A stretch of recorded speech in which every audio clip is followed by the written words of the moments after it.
Supreme Court of the State of New York, County of New York, criminal term, the people of the State of New York, against Donald J. Trump, defendant. Part 59X indict.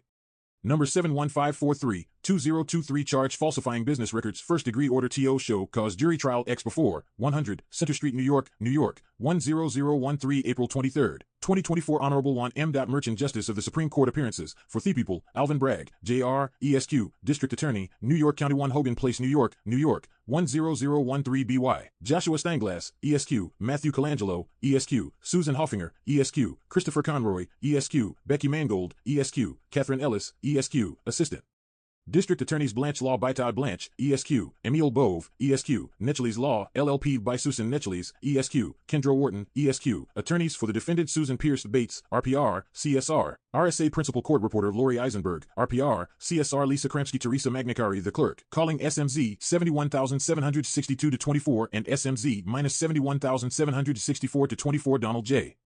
Trump. Appearances, please, starting with the people. Emarja Steinglass, for the people, A. Joshua Steinglass, Christopher Conroy, Matthew Colangelo, Susan Hoffinger, Becky Mangold, and Catherine Ellis. Good morning. The court, good morning. Emarja Blanche, good morning, Your Honor. Todd Blanche, I am joined by President Trump, Emil Bove, Susan Netchley's, and, today, Kendra Wharton. The court, good morning. Good morning, Mr. Trump. Mr. Trump, good morning. The clerk, the court, judge, may we approach? Sure. Discussion is held at sidebar, on the record. Mr. Steinglass would like to ask for a conference in your chambers about something that we are going to need to make a sealed record about. The court, okay, let's go. Whereupon, sealed proceedings were held whereupon, the sealed portion was concluded. The court, 2 matters have been called into the record. On April 15th, the people asked this court to sign an order to show cause related to allegations that the defendant had violated the gag order on 3 occasions. On April 18th, the people filed another order to show cause alleging that the defendant had violated the gag order 7 other occasions. The purpose of this hearing is to find out whether the defendant, Mr. Trump, should be held in contempt of court for one or all of these alleged violations. I believe it is the people's burden. I will hear you. Mr. Conroy, thank you, Judge. Is it all right? I am going to use the podium? The court, of course. Mr. Conroy, Judge, as an initial matter, I am going to hand to the court and to counsel a set of documents. The documents numbered 1 through 10 are the alleged violations. They are all documents that were part of my affirmation, but just to make this part of the record of this proceeding, I am handing a copy to the court and a copy to counsel. There are also 4 additional documents that I may refer to in there separately. I would also note that there is a 9A. So one of the posts, post number 9, Exhibit 9, is the landing page of the Truth Social post, which is a newspaper article that the defendant posted. 9A is sort of a better version of that article, which is what you would see if you clicked on that article in Truth Social. Would blow it up into a better printout so that it is readable. Judge, each of the 10 posts that I just handed the court and counsel violate the order restricting extrajudicial statements that this court issued on April 1st. That order amended the court's initial order on March 26th of 2024. 8 of the violative posts were on the defendant's Truth Social account at Real Donald Trump. Of the posts were on his official campaign website DonaldJTrump.com. Now each of them violates the court's April 1st order, which is a lawful order of this court. In that order, the court found that the types of extrajudicial statements at issue pose a very real threat to the integrity of the judicial proceedings by intimidating both defendants' direct targets, as well as others who may be called upon to participate in these proceedings and who, rightly, fear being subject for vitriol and sort of the undertow effect that we worry about. Here, the defendant sought an emergency stay in the First Department, and I will talk a little bit more about that in a few minutes. That application was denied on April 9th. The application for the stay and the next day the post at issue here started. Defendant has violated this order repeatedly and he hasn't stopped. I just want to note for the record that yesterday, here in this building, right outside those doors, in a pen setup from which he has daily conducted press conferences on his way into and out of the courtroom, the defendant violated the order again on camera. He did it right here in the hallway outside. He said, among other things, they didn't say you building a building, and this is a transcript, they didn't say you building a building and called the payment to a lawyer because, as you know, Cohen is a lawyer. Represented a lot of people over the years. And not only one, and he wasn't very good in a lot of ways in terms of misrepresentation, but he represented a lot of people. But he puts in an invoice or whatever, a bill, and calls it a legal expense, and I got indicted for that. He later went on and said, and what are they going to look at? All the lies that Cohen did in the last trial. He got caught lying in the last trial. So he got caught lying, pure lying, and what are they going to look at? That. We will be filing another order to show cause for this violation later today. The court has warned the defendant, his attacks on witnesses clearly violate the order willfully and flagrantly. The court should now hold him in contempt for each of the 10 posts.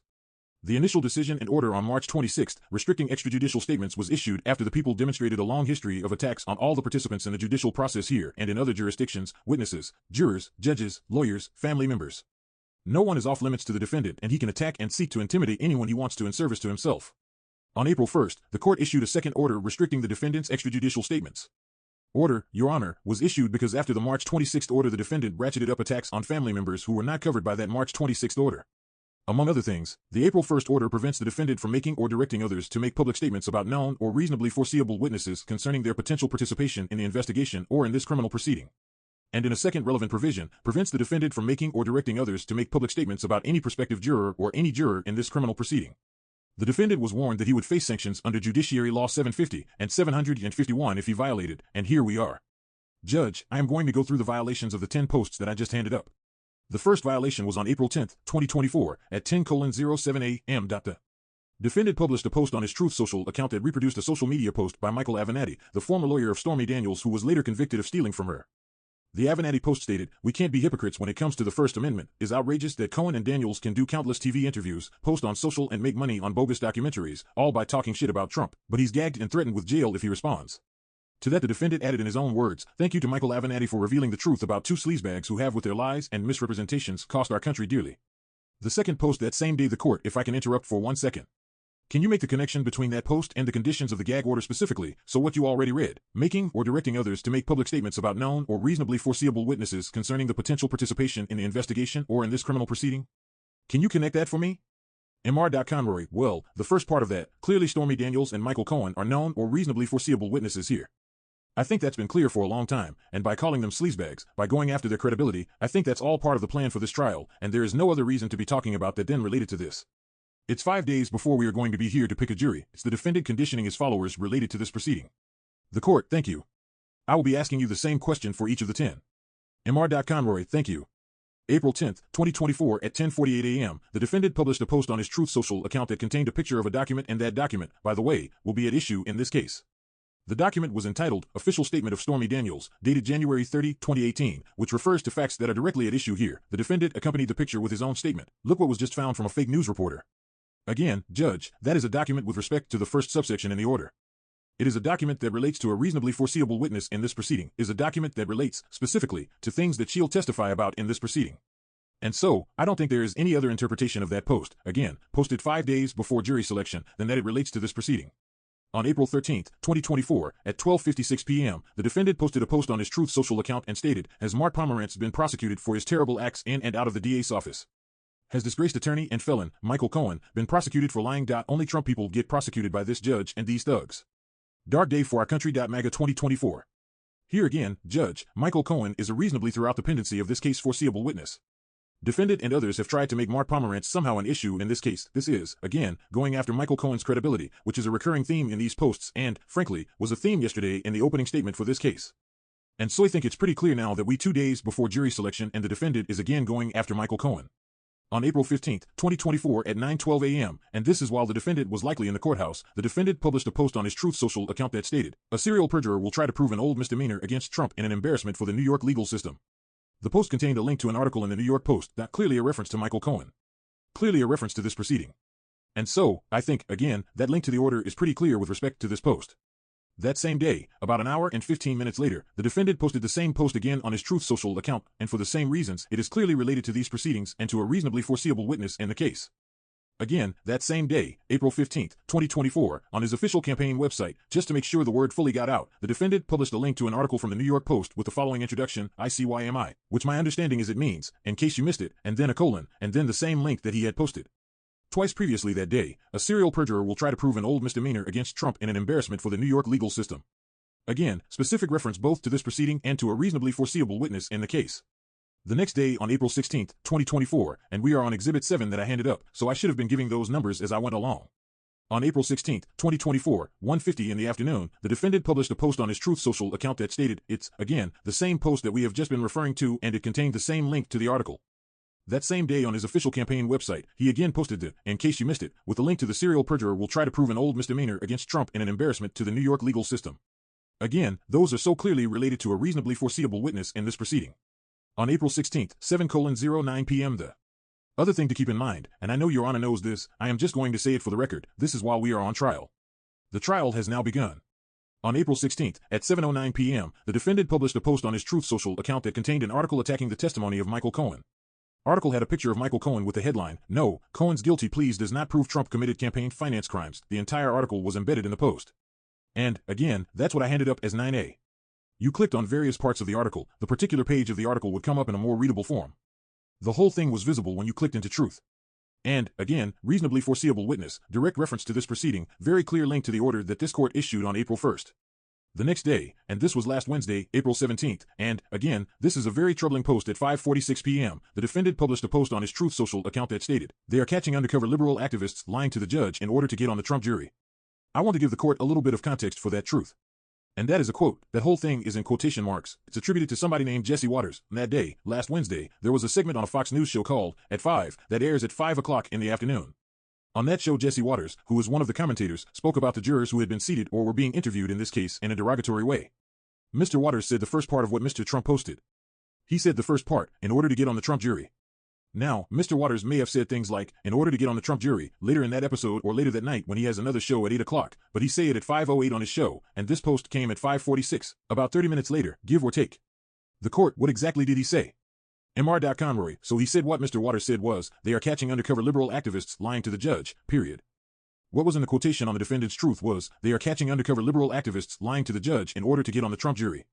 So it is a hybrid of something somebody else said together with something the defendant, apparently, added on his own. I think the link to the jurors in this case, this proceeding, I think it's very clearly the violation of your order on April 1st, and so, that deals with that. The other piece I want to add to that is if you, I am sure you remember, but for the record, this was last Wednesday evening, that this was going on and Mr. Waters in his segment was giving lots of details about the various jurors. The next day was the day juror 2 came in and said, I don't think I can be on this anymore because of publicity and things she was hearing from friends and acquaintances and everything else, so we ended up losing a juror. What happened here is precisely what this order was designed to prevent, and this defendant doesn't care. The burden here, Judge, is on us. And, Judge, that's the 10 posts. I don't know if you have any questions specifically about those, or I was going to move on. The court, you can move on. Mr. Conroy, the burden here is on us to show the existence of a lawful order expressing an unequivocal mandate, a violation of the order, and that the violation was made with knowledge and is willful beyond a reasonable doubt. The court's order of April 1st is clear and unequivocal, and it is lawful. It has been challenged a couple of times here, and it was challenged in the first department. A stay was denied. One of the bases for issuing a stay would be possibility or likelihood of success. That stay was denied. There is ongoing litigation there, but right now this is a lawful order in front of this court. He violates the order when he posts about known witnesses or reasonably foreseeable witnesses concerning their participation in this criminal proceeding, and he violates the order when he posts about a juror or prospective juror. And, Judge, that language is a broad prohibition with respect to the jurors. About statements about the jury here is not limited to a statement about a particularly identifiable juror. Counsel in their papers inserts the word individual in the filing on page 7 in an effort to argue that this provision is ambiguous. The order is clear, notwithstanding the defendant's willingness to make arguments that conflict with the facts and at times with each other. And the clarity is stark with respect to this provision related to jurors, particularly when contrasted to the more specific language that modifies witnesses, the court, and Danny personnel. Judge, I would just refer to some of the language. And I won't read it, some of the language in the court's April 1st order, talking about why it is so important to issue that order now based on the defendant's history, based on this proceeding, and based on what was going on. There is no doubt that this defendant made these, and I just want to talk a little bit more statements about the back and forth on that last post, the 10th post with Jesse Waters, because I think those two the defendant's willfulness in these posts. Defendant took something that Jesse Waters said, added to it and posted it, and it came from a segment specifically discussing juror profiles in this case. Said part of the statement, to me, that shows very clear deliberation and willfulness in making the post. All of the posts here are made concerning this criminal proceeding. We know that from the proximity. Know that from the words, we know that because they are consistent with the defense in this case as outlined in counsel's opening yesterday, it's very clear that they relate to this case. I am not sure how there could be a straight-faced argument that these posts, all within the last 12 days or so, some of them echoed in counsel's opening yesterday, relate to anything other than this criminal proceeding. Throwing MAGA into a post doesn't make it political. May make it more ominous. Defendant's 10 posts at issue today are willful violations of the court's order on April 1st. The defendant knows the terms of the April 1st order. He has repeatedly complained about the order on his social media account, including, among others, and I handed the posts up in the packet that I handed up of the 10 violations. There is a post from April 2nd, from April 6th, and from April 10th and 11th. The court, is that Exhibits 12, 13, and 14? Mr. Conroy, yes. Exhibit 12 is April 2nd. Exhibit 13 is April 6th. Exhibit 14 is April 10th. Exhibit 15 is actually a screenshot that would appear on the Truth Social page. If you clicked it, it is a video in which the defendant is actually speaking about the gag order and the fact that kind of what he says is he is gagged, but he is referring to it. He refers to the order's restrictions and attacks the court as conflicted. The defendant has engaged in multiple rounds of briefing involving the April 1st order and its earlier version, the March 26th order, including filings in this court and in the appellate division up to and including his response to this order to show cause on Friday, on the 19th. In each, the defendant has engaged in details with the order-specific directives. His appellate division filings specifically criticizes and seeks to prohibit enforcement of the April 1st order's restrictions on his extrajudicial statements regarding Michael Cohen and Stormy Daniels. In paragraph 9 of the defendant's verified Article 78 petition, filed by counsel, they complained that the April 1st order forbids the defendant from responding to so-called attacks by Michael Cohen and Stormy Daniels. And yet, that's part of their argument here is that he is allowed to respond to these attacks. In the First Department, they are saying he's forbidden. He knows. He is forbidden, that's what the order says. And yet, they want to come now and claim and muddy the waters and say, Judge, well, we can respond to attacks. There is no provision in this order for responding to attacks. They have repeatedly cited to a line in which the court does say that the defendant can respond to political attacks and try to morph them into a massive exception to the order, which it is not, and it is clearly not, and the court should not be swayed by that. I would also just note that this is not the first time there have been filings in different courts with inconsistent representations or assertions, and I submit that they can't be taken seriously. When we examine the defendant's words and his actions, it is clear that he knows about the order, he knows what he is not allowed to do, and he does it anyway. There can't be any question that he is aware of what the order requires, and that knowledge alone indicates that his disobedience of the order is willful, it's intentional. Even if his asserted ability to respond to attacks can be used as political or based in fact on the order, and it is not, there is no indication that his claim that he is responding to attacks is anything more than an after-the-fact justification for his contumacious behavior. It is not clear at all that he was aware of the posts he claims he was responding to at the time he made the post that violates the court's order. Nothing on the face of the post indicates that, by his logic, if someone covered by the order says something mean or not nice about him, he can respond because the attack is political, I suppose, because by talking about the defendant, the speaker is a public figure, or because the defendant is running for office. Again, it makes no sense. He says whatever he needs to say to get the results that he wants, is tortured at best, and would eviscerate the clear language and meaning of this order if the court were to adopt that. The court and the people have made clear that the April 1st order leaves the defendant substantial room to engage in speech about this criminal proceeding, including criticisms of the court and district attorney. The defendant has shown his ability to understand the significant leeway left to him by making multiple social media posts and other public statements that criticize the criminal trial without violating the April 1st order. By going beyond those criticisms and launching